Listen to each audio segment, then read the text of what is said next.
Vous détestez ce concept, je fais des stats pourris dessus, mais c'est mes vidéos préférées. Donc épisode 3 du voyage autour des cinémas du monde. Édition Kenya. 4 films dans l'ordre chronologique. Pour ma vidéo sur la Corée, j'avais introduit historiquement le cinéma du pays. Pour le Kenya, c'est beaucoup plus compliqué que ça. Entre les 60 années de période coloniale britannique à partir de 1900, Hollywood utilise le Kenya comme safari exotique pour des récits impérialistes. L'indépendance en 63, mais un gouvernement qui censure. Et le cinéma n'est pas la priorité. J'ai pu voir que quelques documentaires datant d'avant les années 2000. Puis en festival, introuvable en streaming, j'ai pris des heures à fouiller. Plein de cougars de ma région ont essayé de me contacter. Du coup, je vais pas vous parler de films que vous pourrez pas voir, donc je vais rester sur les films post-année 2000. Néanmoins, pour le cinéma actuel, je vous conseille l'interview RFI de la réalisatrice Wanuri Kayu qui date de 2010. Je vous mets le lien dans mon Linktree. Elle fait état du cinéma kényan d'aujourd'hui, c'est hyper intéressant, elle en parle mieux que moi. Ça tombe bien, on commence avec From the Whisper de cette même réalisatrice Wanuri Kayu, sorti en 2008. Le film a reçu 12 nominations et 5 prix au Africa Movie Academy Awards de 2009, mais aussi au Pan African Film and Arts Festival et Festival Choice Prize de Los Angeles. Le film met en scène deux personnes liées par la tragédie, chacun tentant de reconstruire un fragile équilibre après un traumatisme. À travers un geste artistique et un lien inattendu, Tamani et Abou se retrouvent embarqués dans un voyage intérieur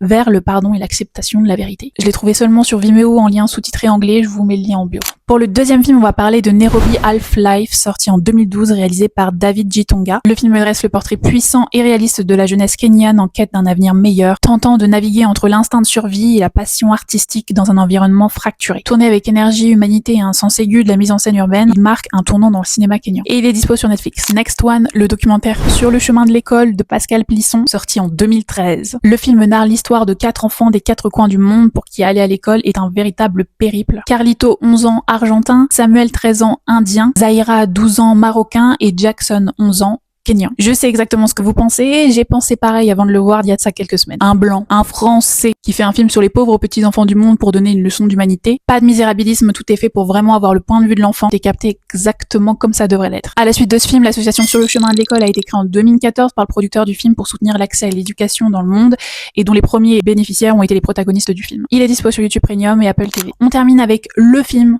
qui m'a fait découvrir le cinéma kényan. Rafiki de Wanuri Kayu, sorti en 2018. C'est le tout premier film kényan jamais sélectionné au Festival de Cannes. Rafiki, c'est une histoire d'amour lumineuse entre deux femmes kenyanes confrontées à l'intolérance et à un système oppressif. Au-delà du récit romantique, le film est une déclaration politique articulée autour du droit à l'amour et à l'identité. Le film a aussi fait beaucoup parler pour son esthétique très pop, c'est visuellement magnifique. Wanuri nous offre un regard neuf sur l'Afrique urbaine, célébrant la jeunesse, la liberté et l'avenir. Il est dispo sur Canal VOD, Amazon Prime, Apple TV.